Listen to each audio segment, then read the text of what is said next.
Good morning, everyone. Some sad news to start us off today. Alex Trebek passed away yesterday, 80 years old. It was after his cancer battle, so that's not unexpected wholly. They still have some Alex Trebek episodes in the can, and apparently they'll be airing them over Christmas, so that's good. And 80s not too bad. And I used to watch Jeopardy every day with dinner, and so I'll miss Alex. I wonder what'll happen next with Jeopardy, etc. But man, Alex Trebek is a Canadian. One of those things. It's like it would be like William Shatner passing away, right? Like one of those Canadian icons. One of that, like, defined an era almost, right? So farewell, Alex. Rest in peace.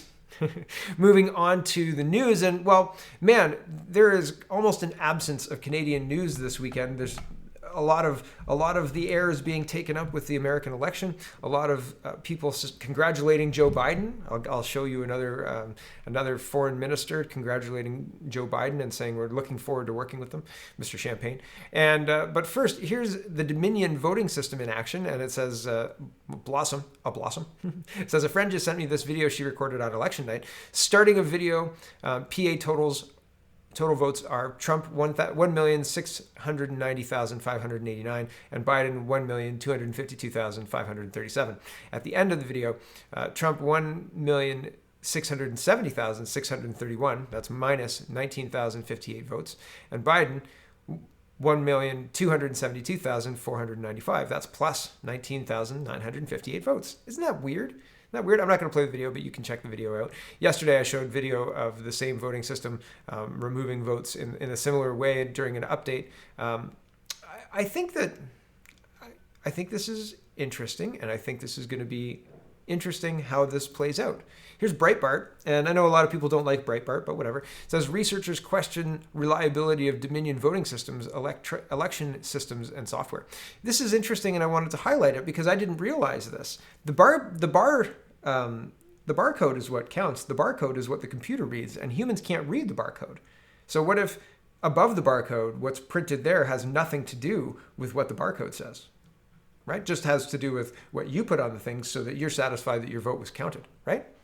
Right. It says researchers have questioned the reliability of new voting machines that state and local officials have rushed to implement at their polling locations ahead of the 2020 presidential election. Yesterday, I talked about how the voting machines got rushed in without a referendum into the Ontario election in 2018, and then precedent was set, right? I don't know if they were used for the 2020 federal election. I can't remember. I think it was paper, but I can't remember. Anyway, back to this. Some of the most popular ballot marking machines made by election systems and software and Dominion voting systems registered votes in barcodes that the human eye cannot decipher, according to a February report by Associated Press. But according to researchers, that's a problem, as voters could end up with printouts that accurately spell out the names of the candidates they picked, but because of a hack, the barcodes do not reflect those choices. Because the barcodes are what's tabulated, voters would never know that their ballots benefited another candidate, the report adds. Isn't that interesting? Right? Like, how do you get complacency? Well, you give the facade of participation in democracy, right? Oh, you had your say, and it's a darn shame, but it was real close, and I guess your side lost, so I guess you're gonna have to deal with it, right? Our side won again. Nuts, right? It doesn't really matter in Canada because both sides are controlled by exactly the same. They'll do exactly the same thing. Aaron O'Toole was asked yesterday, how do you feel about immigration? He said, that's how we're going to build our economy. That's how we're going to rebound from Covid-19. Just terrible. Back to this. Nate Kane says, I've spent 23 years in cybersecurity, information security. The bulk of my work has been in vulnerability assessment and validation. I hold credentials as a certified information systems security professional, CISSP, with ISC2. I'm a Navy qualified validator, NQV, authorized to validate some of our most sensitive information systems used by our nation's warfighting platforms. I'm a subject matter expert for cybersecurity assessment and authorization, vulnerability management, Tenable SC continuous view, DoD assured, compliance assessment solution, ACAS, DHS continuous diagnostic and monitoring, CDM, and NIST P800 blah, blah, blah controls. I received my cybersecurity training at NSA's school. I've designed, engineered, audited, and deployed information systems for the U.S. Army, U.S. Navy, U.S. Marine Corps, DISA, White House Communications, VA, and FBI. I blew the whistle to the Department of Justice, IG Horowitz, I'm going to move over to the ThreadReader app here. I wanted you to read his credentials. You have the link to check his credentials as well, but I think this is interesting and applies to what's happening here. So he blew the whistle to Horowitz and SSCI in 2017-18 on multiple issues, one of which was the FBI's threat assessment on electronic voting machines, which I felt they had got wrong, missing a critical insider threat to elections by the mass integration of tabulation software made by Dominion Voting Systems nationwide, centralizing the tabulation for votes at the state level for multiple states. Incidentally, the company's owner was the former chairman of the George Soros Foundation. So for those wondering who I am, believe me when I tell you that I know what the heck I'm talking about. There are too many unanswered irregularities with this election, and I'm only talking about the electronic voting and tabulation. There also have been multiple accounts of backdating ballots by the USPS, other ballots dumped or destroyed that were from Trump-heavy districts, dead people voting, ballot harvesting, ballot box stuffing. You also have a mass media and big tech election interference, conspiracy, which colluded with the Democrat Party that has silenced the voices of millions of Americans and attempted to install their candidate by any means necessary. Deciding the election before lawsuits and recounts has been settled. Everything needs to be audited because as of right now, this election is a farce. If the U.S. Supreme Court does not get involved and quickly, we will be looking at the first successful coup of our country, a color revolution, which may in the end result in another American Civil War, except this time it won't be a country divided by the North and South. It will be neighbor against neighbor, much like the onset of the American Revolution, where patriots fought against their neighbors who were loyalists to the crown. In this case, you will have patriots against loyalists to the establishment. It may very well be that the time that Jefferson warned us all about, where he said the tree of liberty must be refreshed from time to time with the blood of patriots and tyrants. It's natural manure. I pray this is not the case. And I read that not because I hope that he's right or wrong. I hope that he's wrong. I hope that that's not where we're at. But it seems like they're all in, right? It seems like they've declared victory, and there are a lot of people around the world who are willing to completely accept that victory. And you can take that to mean whatever you'd like whatever you believe that to mean, whether that's weak leadership or if you believe they're all controlled by the same group or whatever. Who knows? I don't have the answer to that. I don't know that. What I can tell you is what's printed in the news, though. Here's Globe and Mail reporting, and this is interesting. I'm reading a little bit from it, but the Joe Biden U.S. election victory, good news for Canada, says Francois-Philippe Champagne. And here's the article. I'll tell you what I find particularly interesting. Here we go. Biden will not be inaugurated until January 20th, and President Donald Trump has refused to concede, pledging to move forward with a legal strategy that he hopes will overturn the state results that gave Biden the win. Okay, so we just painstakingly went through this thread that articulates the problems with this election. I just showed you a video that shows votes flipping from Biden or from Trump to Biden in the exact same totals on television. I've shown you another one the other day. I've shown you that this voting software is concerning to people because of, you can't verify it with the human eye. And yet we've got our government and the news media saying, overturn the Biden state, the results, the state results have given Biden the win. I don't know that the state results have given the Biden the win. Has any of those results been certified yet? And the recounts and the audits and the legal challenges, there's a whole lot left before the fat lady has sung on this one. And I just think that the Globe and Mail is just a little bit misleading here, right? I'm saying that tongue in cheek. You understand? I'm not saying it's just a little bit misleading. They're lying here, right? It's not just a little bit misleading. The state results that gave Biden the win was the AP projecting a result that they wanted, right? And ignoring all of the inaccuracies and the late ballots and the problems that have been documented all over Twitter. And I'm not trying to spread any kind of misinformation. I'm trying to prove what I'm saying here by including these people who know what they're doing, know what they're talking about with regards to these electronic voting machines, et cetera, et cetera. There's proof here. This is not a slam dunk. This is not a slam dunk for Joe Biden. This is going to be a very interesting series of events that are going to lead up to probably the Supreme Court deciding. And I've heard other, the state's vote for president. But anyway, I think that it's very interesting the way things are being reported. Back to this quote. I'd say the American people have spoken at this point in time, says Champagne. We certainly hope for a smooth transition. Champagne responded in an interview with the Canadian Broadcasting Corporation, CBC, when asked about Trump's refusal to concede. Okay. Quote, we're going to be following the situation very carefully, but at the same time, we're planning for the new administration, he said. Prime Minister Justin Trudeau was one of the first world leaders to tweet his congratulations to the president-elect on Saturday. Ottawa has struggled at times with Trump, who has called Trudeau a very, very dishonest and weak and threatened to scrap a continental trade deal vital to Canada's economy. Okay.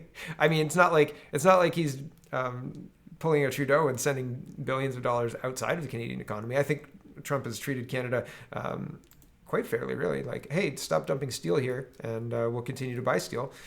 Stop brokering Chinese steel as Canadian steel, and we'll buy Canadian steel, right? Like, there's lots of things that he asked very nicely before he slapped sanctions or whatever on us. Randy Hillier moving into COVID, because COVID's a big deal. Randy Hillier says, we've known about false positives at least since July at this press conference, but we keep basing policies on a test that is known to be faulty at least half the time. Here's 14 seconds of Dr. Yaffe talking about 50% false positives in populations with low COVID. Here we go. And in fact, if you're testing in a population that doesn't have very much COVID, you'll get false positives almost half the time. That is, the person actually doesn't have COVID, they have something else, they may have nothing. And in fact, if you're They may have nothing because it's a PCR test and it's not meant to be diagnostic, but don't let that get in the way. Don't let that get in the way. Don't let facts get in the way, Christine Elliott. Ontario is reporting 1,328 cases of COVID-19. Locally, there are 434 cases in Toronto, 385 in Peel, 105 in York Region, 71 in Ottawa, 68 in Hamilton, 56 in Durham. There are 877 more resolved cases and nearly 37,000 tests completed. Wow. And like, here's the meme, right?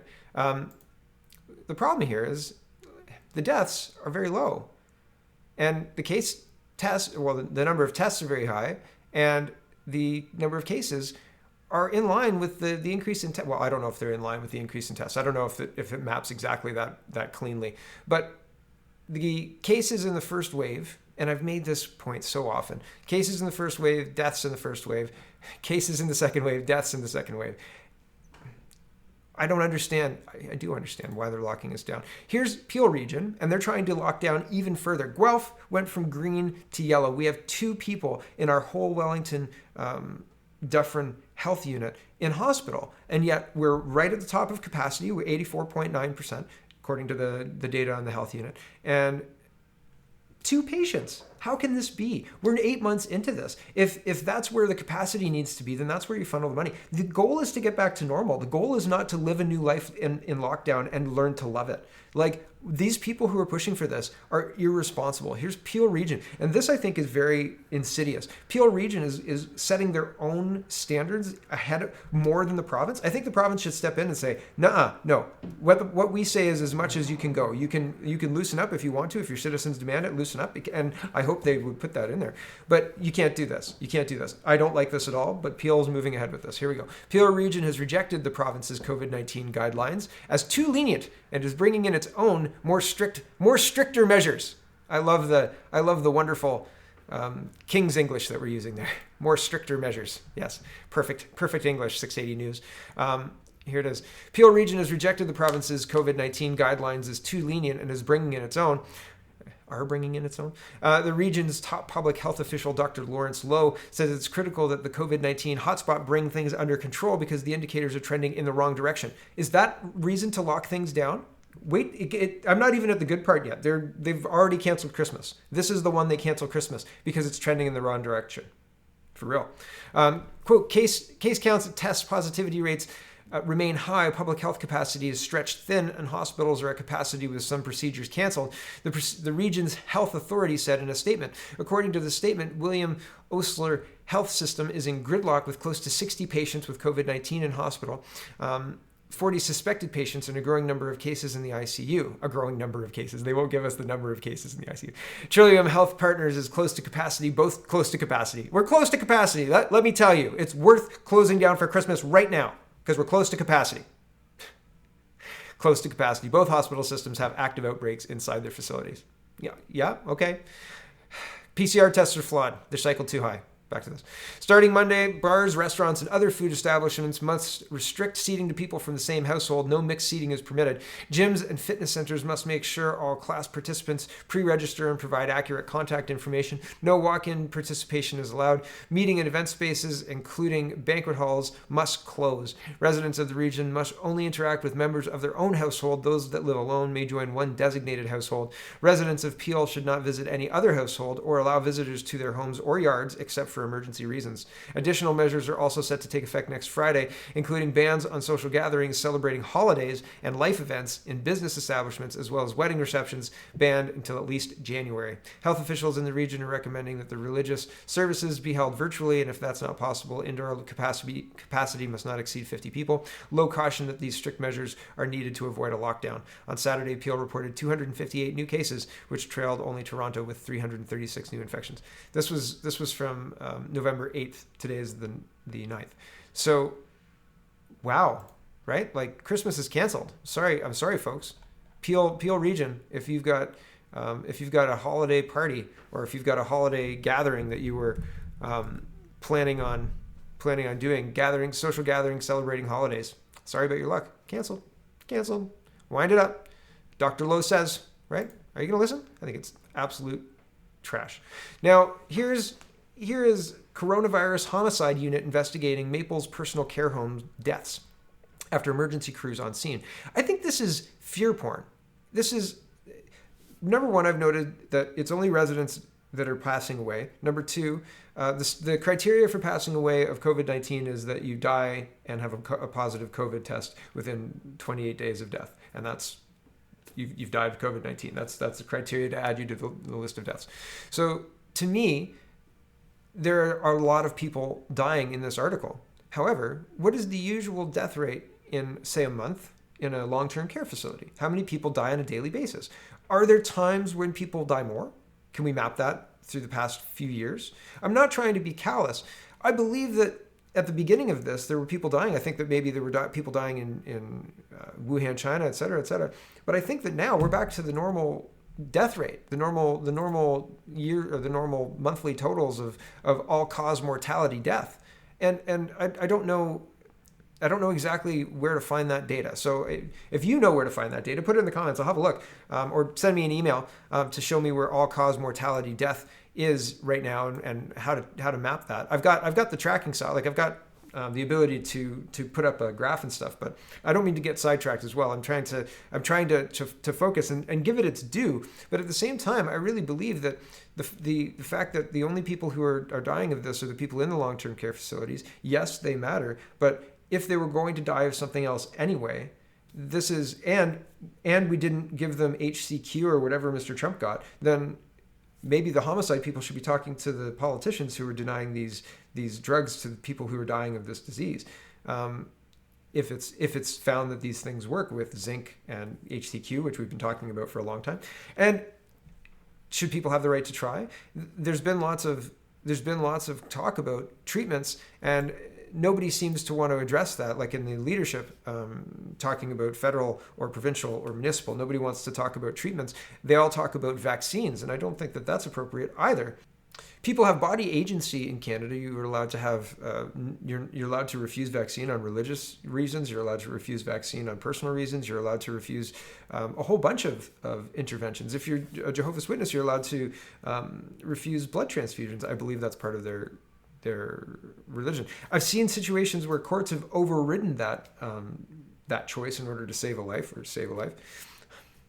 I don't know. I'm not meaning to get too deep into this, but I think that there is a very, very big red flag when the government goes down this direction. You have body agency enough to have abortion enshrined in law, but wear your mask. It's very, one of these things kills someone and the other is actual body agency. And I just think, like, man, isn't that a very interesting juxtaposition? Okay, getting off of, these are all serious topics, and these are all real things that are happening, but I'm getting waylaid here, so I'll get back to the homicide unit investigating Maple's personal care home after emergency crews on scene. Okay, Winnipeg police are investigating a series of COVID-19 related deaths at Maple's personal care home, Global News has learned. The investigation will determine if residents received adequate care or if there was a failure to provide the necessities of life. Winnipeg Police Services homicide investigators are speaking with paramedics, officials at Maple's, and the families of patients, police sources said. The first 911 call came from Maple's personal care home at 7:10 p.m. Friday. Okay, first of all, usually, do they call 911 or is it somebody else? Is it like because it's a long-term care home. Like, it's not like, oh no, someone's dying. It's like, this is a regular, my mom has worked old age homes and whatever. So like, I've been around this, and I don't have experience with everything, but I do have experience with this. And so it seems like they would have a number that they would call if somebody was struggling, and you would know in the afternoon if somebody was having a hard time. Is 911 the number that you would call in this situation? Even like COVID or no COVID, if somebody's struggling, is 911 the number you call? Usually it's like we need the ambulance, send the ambulance, while it's struggling. We've talked about this. And from what I know of COVID, if they're showing symptoms, wouldn't you be prepping for this? Wouldn't you be aware of this? Like, this is not a surprise. We're 8 months into the pandemic, right? Like, oh, he's showing signs. We should monitor him, have oxygen, maybe blah blah blah if they need to go to the hospital. Anyway, it seems like it seems like panic when that shouldn't be what is ruling the day. But that's what they're reacting like. Anyway, back to this. By the time Winnipeg Fire paramedic services left shortly before 2 a.m. Saturday, at least 2 people were dead of COVID-19. Okay. Dead of COVID-19, or did they die of something else? And COVID-19 was written on the death certificate. How does COVID-19 kill specifically? Like, is it do your lungs give out with COVID-19, or like what is the death knell, right? Like, and not like heart attack. The heart stops working correctly, right? Like oxygenation. If you don't get enough oxygen into your lungs, you stop breathing and you die because the blood stops pumping the oxygen to your brain, and that's that, right? Like, what's the thing that kills you with COVID-19? Like, what's the thing? I don't even, like, we're 8 months into this. Is it lungs? I've seen videos of people having seizures, but I haven't seen anybody here in Canada doing that. What's the thing that kills you? What's the thing that gets you? Because from what I've heard, it's like heart attack and stroke and like a lot of the things that a lot of people would die from anyway, and now cancer and other things, right? So this stinks to me. It stinks to me. Anyway, I'm suspicious. Back to this. Dead from COVID-19, right? Back to this. Within the care home, 7 have died from COVID-19 within the past 2 days. Again, if you have a COVID-19 test in the past 28 days that's positive, then you die of COVID-19. Did everybody's lungs just seize up, right? Can we see the autopsy of the lungs to see what the COVID-19's done and how it killed them? Can we do that? Does anybody have that? I've not seen that. These questions are not being asked by anybody. It's like, just look at the cases. It's so scary. I've got so many questions and everybody wants to gaslight you instead of answering your questions. Back to this. Or maybe that's just me. Okay, back to this. Within the care home, 7 have died. Okay, one other person who is near the end of their life died from natural causes, the Winnipeg Regional Authority said. Okay. At least 22 patients, however, have died of COVID-19 since the virus infiltrated the personal care home less than 2 weeks ago. 22 patients. Again, I want to know the burn rate. I want to know how many people usually die in a month of the long-term care. What's the usual rate nowadays? Does it usually do that, or does it spike and like ebb and flow? I don't know. How long between, because like you went from August to the end of October and in Toronto with like 3 deaths of COVID-19. So how is this being so deadly there, right? Like, please, I'd really like to understand. Back to this. Paramedics, including a district chief, assessed at least 12 COVID-19 positive patients as they came home for nearly 7 hours. Winnipeg Regional Health Authority officials said an executive from the company that owns the home held a press conference Saturday evening after the outrage over conditions at the home spread across social media. I scroll down. The WRHA said 169 people live there while the care home is in the midst of a novel coronavirus outbreak. It doesn't say COVID-19 outbreak there, does it? Back to this. As of Friday, the facility has 166 active cases. The facility had seen a total of 176 cases, and 22 died over the past 2 weeks. Like, it feels like there's a lot of data that's we're supposed to know is like fluctuating. Like since the beginning, it's been this many, and then blah blah blah. So again, I'm suspicious. Back to this. On Friday, one person was taken to hospital in critical condition. Another 2 were transported in stable condition. The city of Winnipeg confirmed in an email. See, so they're transporting people in stable condition. So how's the 911 thing working? Right? Like if you know that COVID-19 is around, if you know that, Michael is struggling or whoever's struggling, and you would be monitoring that and saying, oh, it's probably COVID. Maybe it's not COVID. Maybe we'll get him tested. Last test was positive. He's got COVID, blah, blah, blah, blah. Like there's all sorts of red flags about this. Anyway, a paramedic unit attended and transported one patient to hospital shortly after 7 p.m. Friday. The city confirmed in an email. And then oppositely, so the politicization of this is not to be missed, right? Like never let a good crisis go to waste. The opposition leader released a statement Saturday saying paramedics shouldn't be expected to fill in for the failures of the provincial government. The reports of pandemics providing life-saving care to residents of Maples PCH is shocking and deeply concerning, he said.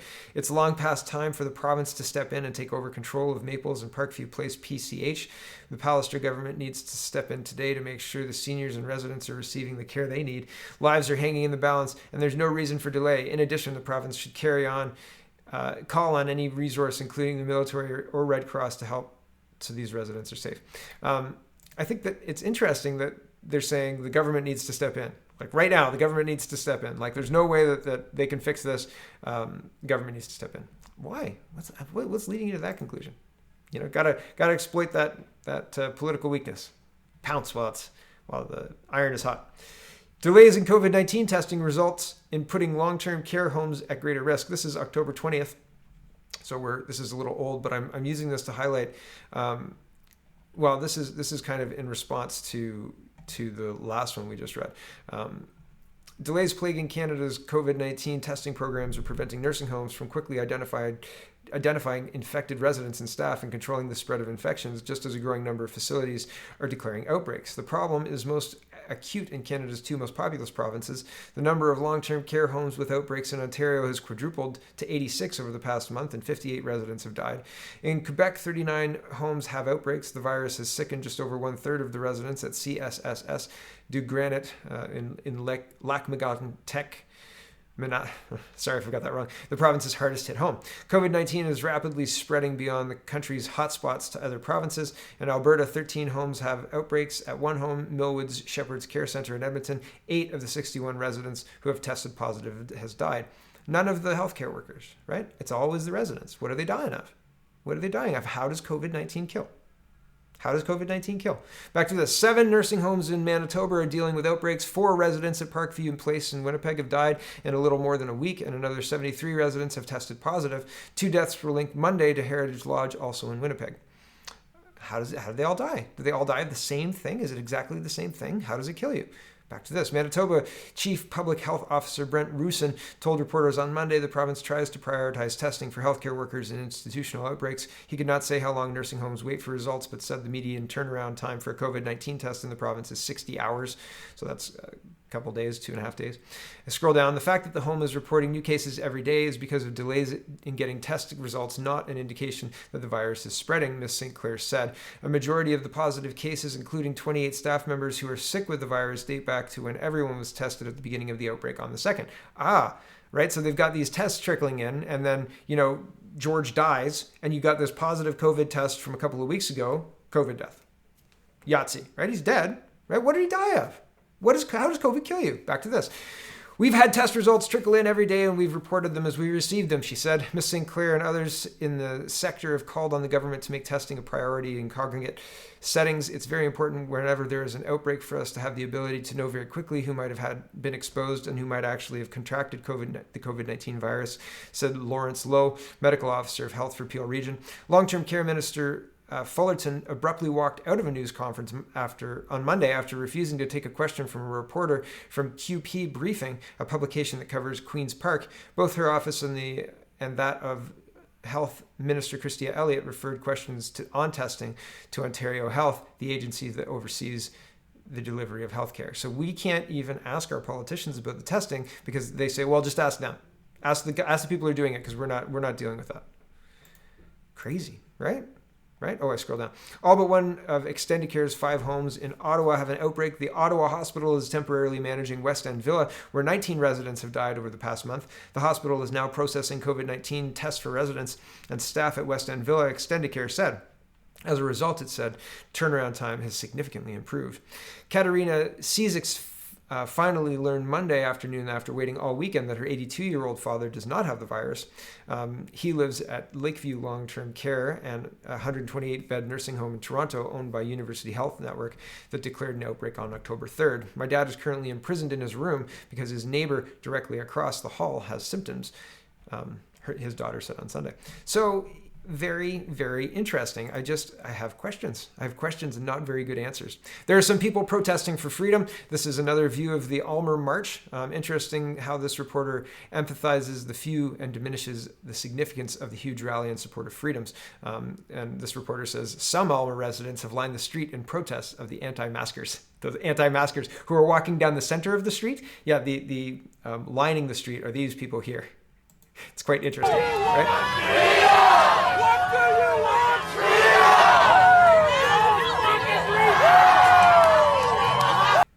So yeah, it's very interesting, right? Very interesting. The CBC slant on this is also very interesting.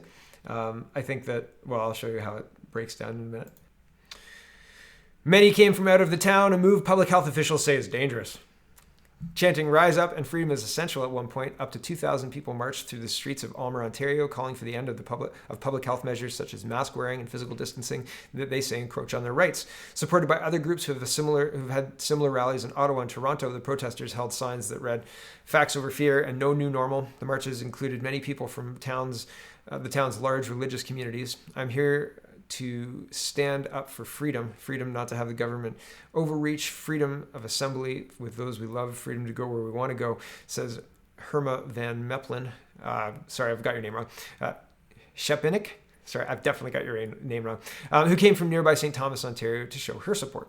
The rally was organized by Kimberly Neudorf, an Almer mom with backing from the controversial Church of God's pastor Henry Hildebrandt, who has fought along against public health measures and shutting of his church since the beginning of the pandemic. See, they're trying to undermine the people who are organizing the action against it, right? Regardless of his religious beliefs, regardless of their whether they think he's controversial, reporting that he's controversial, they could just put Church of God and the people could look into that and decide for themselves if he's controversial or not. But instead, you're preloaded to believe controversial, preloaded to discredit him, right? Preloaded to think, oh, well, not legitimate in some way. Back to this.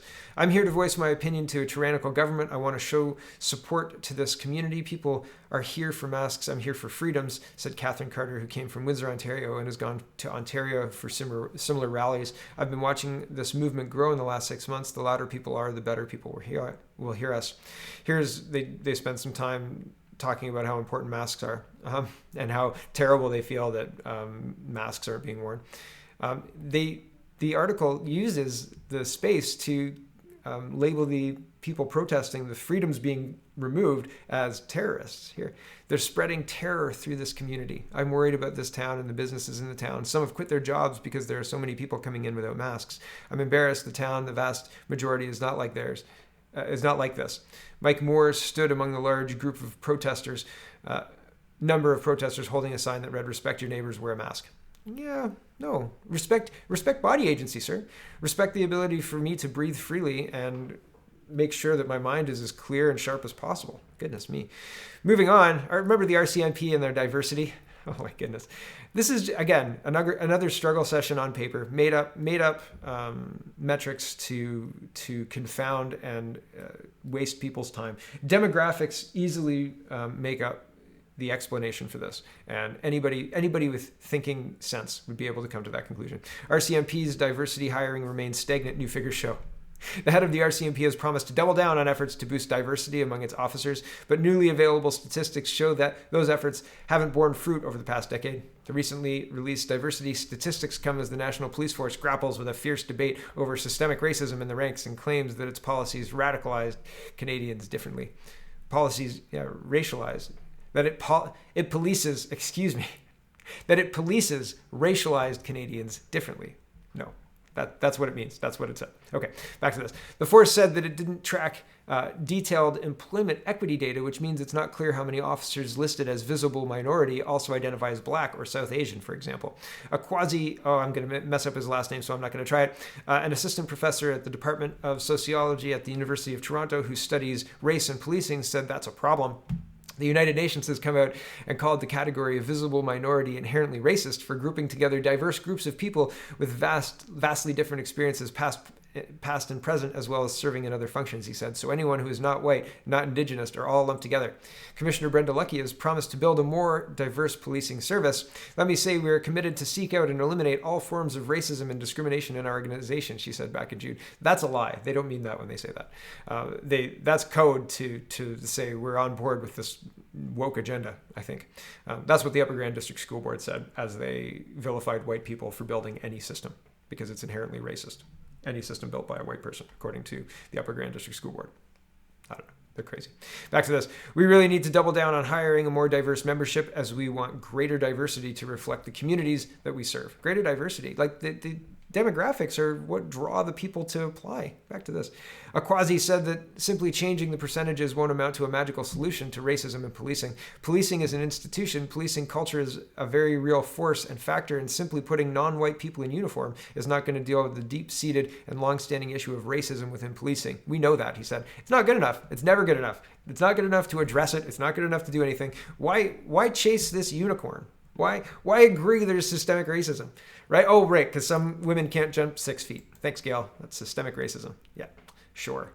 Last tab for this morning, Catherine McKenna says, guns kill people, enough is enough. Actually, mismanaged and bad policies kill people from the municipal level up to the federal level. And you and John Tory are responsible for this. And I don't believe that the 12-year-old who was shot died, Catherine. I don't think he died.